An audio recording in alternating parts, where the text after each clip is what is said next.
ఆదిలాబాద్ జిల్లాలోని జైనథ్ మండలం రామాయి గ్రామం వద్ద నిర్మించే రేణుకా సిమెంట్ ఫ్యాక్టరీ ఇష్యూ మరోసారి తెరపైకి వచ్చింది. కంపెనీ ప్రతినిధులు 7 ఏళ్ల కిందట రైతుల వద్ద భూములు కొన్నారు. ఆ తర్వాత పన్నులు చేపట్టకుండా పత్తా లేకుండా పోయారు. ఫ్యాక్టరీ నిర్మాణంపై గత అసెంబ్లీ ఎన్నికల్లో పార్టీలు జోరుగా ప్రచారం కూడా చేసుకున్నాయి. అనంతరం ఆ ఊసే ఎత్తడం లేదు. తాజాగా కంపెనీ మరో 300 ఎకరాల భూముల సేకరణకు సిద్ధమవుతుంది. దీంతో కొందరు రైతులకు నోటీసులు కూడా వచ్చాయి. దీనిపైన రైతులు తీవ్రంగా వ్యతిరేకిస్తున్నారు.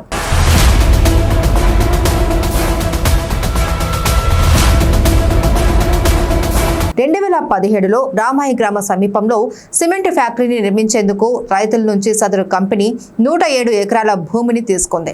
కంపెనీ ప్రతినిధులు జాబ్లు ఇస్తామని, ఉపాధి కల్పిస్తామని చెప్పడంతో రైతులు తక్కువ ధరకే ఎకరానికి 9.25 లక్షల రేటుకే భూములు ఇచ్చారు. ఇప్పటి వరకు ఫ్యాక్టరీ నిర్మాణం చేయలేదు. దీంతో రైతులు తీవ్ర నిరాశకు గురయ్యారు. రూల్స్ మేరకు 3 ఏళ్లలోనే ఫ్యాక్టరీ నిర్మించాల్సి ఉండగా 7 ఏళ్లుగా నిర్లక్ష్యం చేశారు అని రైతులు మండిపడుతున్నారు. అప్పట్లో మార్కెట్ విలువ ప్రకారం ఎకరానికి 15 లక్షలు ఉండగా తమ పిల్లలకు జాబ్ వస్తుంది అని, సుమారు 5,000 మంది నిరుద్యోగులకు ఉపాధి దొరుకుతుంది అని ఆశించి తక్కువ ధరకే ఇచ్చినట్లు చెప్తున్నారు.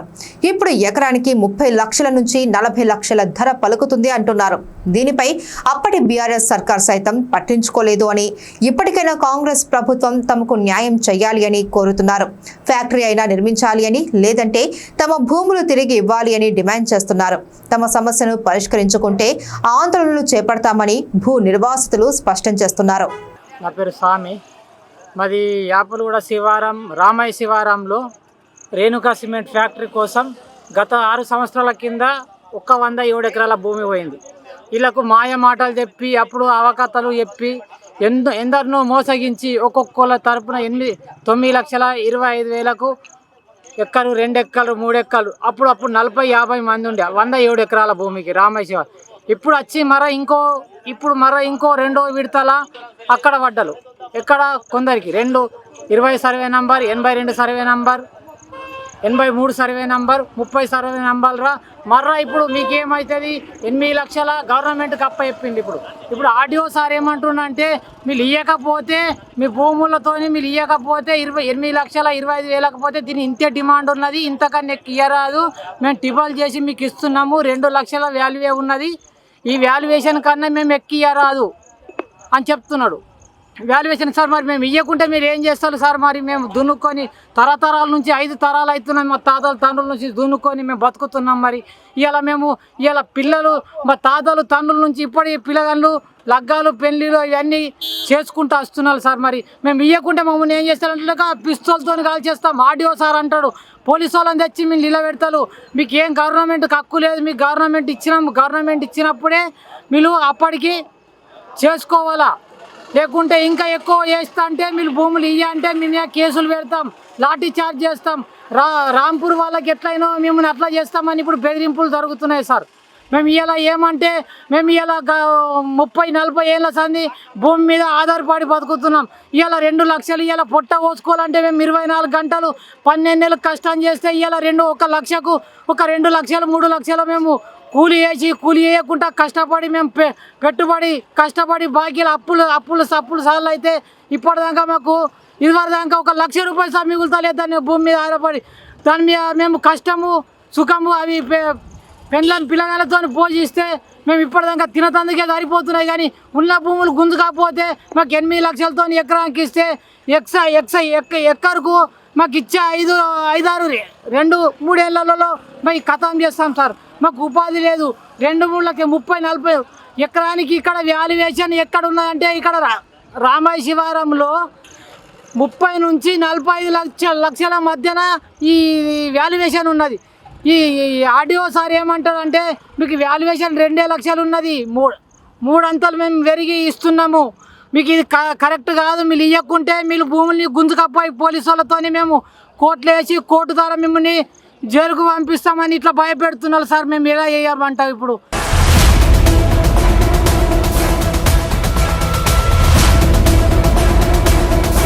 తాజాగా ఫ్యాక్టరీ కోసం భూ సర్వే చేస్తూ ఉండగా రైతులు ఆందోళన చెందుతున్నారు. రామాయ శివార్లోని సర్వే నెంబర్ 20/Aలో కొలం తెగకు చెందిన రైతులకు సీలింగ్ యాక్ట్ ద్వారా 1979లో ఒక్కొక్కరికి 5 ఎకరాల భూమి ఇచ్చారు. గత బీఆర్ఎస్ ప్రభుత్వం ధరణి తెచ్చిన తర్వాత రైతులకు ఇప్పటి వరకు డిజిటల్ పట్టాలు రాలేదు. దీంతో రైతు బంధు ఇతర పథకాలకు దూరమయ్యారు. ఇప్పుడేమో భూములను తీసుకునేందుకు సిమెంట్ ఫ్యాక్టరీ యాజమాన్యం నోటీసులు ఇస్తోంది. కానీ ఎంత భూమి ఉందో ఆ మొత్తాన్ని చూపించకుండా సగం కట్ చేసే అధికారులు ఫ్యాక్టరీకి చూపించే ప్రయత్నం చేస్తున్నారని కొలం రైతు సంఘం నేతలు ఆరోపిస్తున్నారు.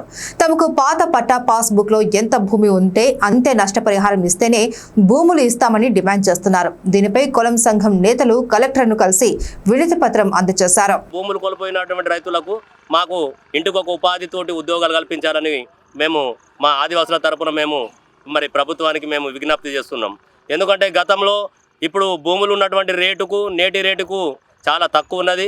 ఈ తక్కువ ఉండటం వలననే ఇవాళ రైతులు వెనుకాట ఇస్తున్నారు. కాబట్టి దీన్ని కూడా మరి ఆదిలాబాద్ జిల్లా మరి కలెక్టర్ గారు కూడా దీన్ని దృష్టిలో పెట్టుకొని రైతులకు న్యాయం చేస్తారని కూడా మేము ఎందుకంటే ఆశిస్తున్నాం.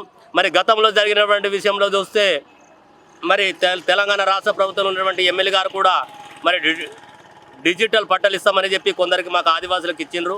మరి ఇప్పుడు కూడా పట్టాలు వస్తే ఇంత మా రుణమాఫీ ఏదైతే ఉన్నదో బ్యాంకుల పొన్న మరి ఇప్పుడు మా ఉన్నటువంటి రాష్ట్రంలో కాంగ్రెస్ ప్రభుత్వం ఉన్నది కాబట్టి ఇప్పుడు మాకు డిజిటల్ పట్టాలు అడుగుతున్నారు.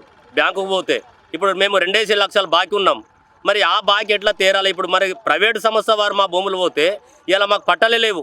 మరి ఆ బాకీ అయితే మేము కట్టవలసి వస్తుంది. బాకీలు కట్టే మిగిలేది మాకు 10 లక్షల రూపాయలే. ఈ 10 లక్షల రూపాయలతోని మేము మా కుటుంబాన్ని ఎలా పోషించుకుంటాం? కాబట్టి మాకు గిట్టుబాటు ధర కావాలని మేమందరం కూడా మేము ప్రభుత్వానికి మరి ప్రైవేట్ సంస్థతోటి మాట్లాడి మాకు ఇప్పిస్తారని కూడా మేము ఆశిస్తున్నాం. ఎందుకంటే గతంలో చూస్తే 9,25,000 రాంపూర్లో జెండర్ పట్టాలను తీసుకున్నారు. ఇప్పుడు మరి మా ప్రభుత్వంతో ఉన్నటువంటి సీలింగ్ భూములు ఏవైతే ఉన్నాయో వీటికి 8,20,000 అంటున్నారు. మరి పక్కకు పోయి మేము భూములు కొందామంటే ఆ రేటుతోని లేవు. 30 లక్షల నుంచి 40 లక్షల వరకు ఇక్కడ ఉన్నటువంటి మార్కెట్ రేటు పలుకుతున్నది. కాబట్టి మరి అందులో భాగంగా సగం రేటు కూడా లేదు. ప్లాట్ రేటు కూడా మా భూములు పోతలేవు. ఇప్పుడు రామాయలో మొన్న ఒక 20/60కి 40 లక్షలతోటి ఆ ప్లాట్ పోయింది. మరి ప్లాట్ రేటు కూడా మాకు పెట్టనప్పుడు మేము మా కుటుంబాలని మరి బాగు చేస్తారా? మా కుటుంబాలని కూడా ఆదివాసీ కుటుంబాలను కూడా అడవి బాటకు పంపుతారా అనేది కూడా కలెక్టర్ గారు కూడా దృష్టిలో పెట్టుకొని మరి దీన్ని మరి పరిశీలించాలని కూడా మేము ఆదివాసుల తరపున విజ్ఞప్తి చేస్తున్నాం.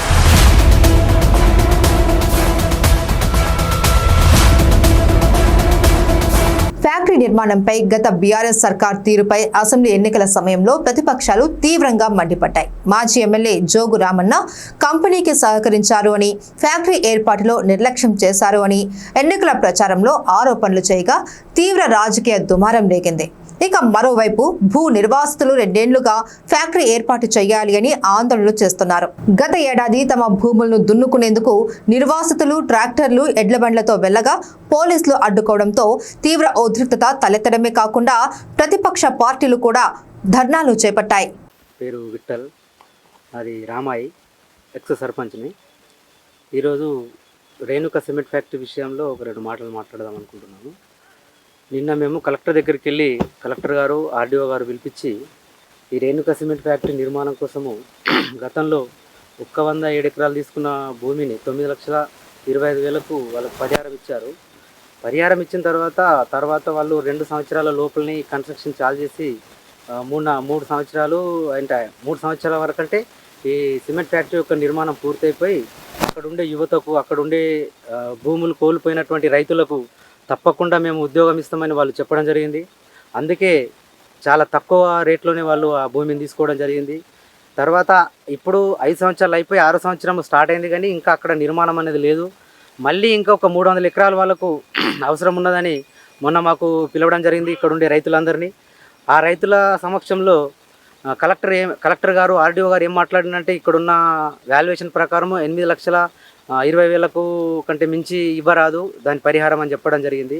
కానీ వాస్తవంగా బహిరంగంగా అక్కడ జరుగుతున్నటువంటి రేట్ ఎంతంటే 30 నుంచి 40 లక్షలు పలుకుతున్నది. 30 నుంచి 40 లక్షలు పలుకుతున్న రేట్ని కనీస రేట్ కూడా మాకు లేకుండా ఒక 8,20,000 రూపాయలు మనకు ఇవ్వడం అనేది చాలా దారుణంగా ఉన్నది. ఇట్లాంటి రేట్లు మాకు ఈ భూములు పోకున్నా కానీ దీని మీద జీవనోపాధి మనకు సాగుతున్నది. ఇట్లాంటి భూములు మేము కోల్పోతే మళ్ళీ 8,20,000 మాకు ఇంకొక దగ్గర ఎక్కడ కూడా మాకు భూమి కొనుగోలు చేయడానికి లేదు. అందుకోసము ఈ భూములకు సరిగ్గా 30 నుంచి 40 లక్షల రేటు పలుకుతేనే మేము ఇక్కడ ఇవ్వడానికి సిద్ధంగా ఉన్నాము. మళ్ళా సిమెంట్ ఫ్యాక్టరీ వాళ్ళు కూడా గతంలో 6 సంవత్సరాల కింద 5 సంవత్సరాల కింద అదే మాట చెప్పిండ్రు, మీకు ఇక్కడ డెవలప్ అవుతుంది, మీకు ఇక్కడ ఉపాధి అవకాశాలు బాగుంటాయని చెప్పడం జరిగింది. కానీ 6 సంవత్సరాల నుంచి కనీసం అక్కడ ఒక కొబ్బరికాయ కొట్టింది కూడా లేదు. అంటే సిమెంట్ ఫ్యాక్టరీ నిర్మాణం కొరకైతే వాళ్ళు పూజ చేసి దాని కన్స్ట్రక్షన్ అనేది స్టార్ట్ చేస్తే మేము కొంచెం సంతోషిస్తుంటామేమో, కానీ ఈరోజు అక్కడ ఒక్క కొబ్బరికాయ కొట్టినటువంటి దాఖలాలు లేవు. కాబట్టి మాకు ఒక పూర్తి విశ్వాసం అనేది అక్కడ ఫ్యాక్టరీ పడుతుందా లేదా అన్న విశ్వాసం అనేది కోల్పోయినాము.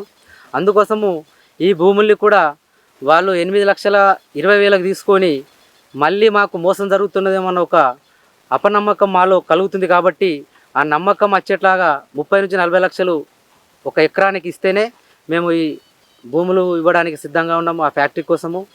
అందుకు తప్పకుండా వాళ్ళు చర్య తీసుకోవాలని నేను ఈ మీడియా దృష్టికి తీసుకొస్తున్నాను. రైతుల పక్షాన డిమాండ్ కూడా చేస్తున్నాము. డిమాండ్ చేసినాం కూడా నిన్న మొన్న 2 రోజులు కూడా మేము ధర్నా చేయడం జరిగింది.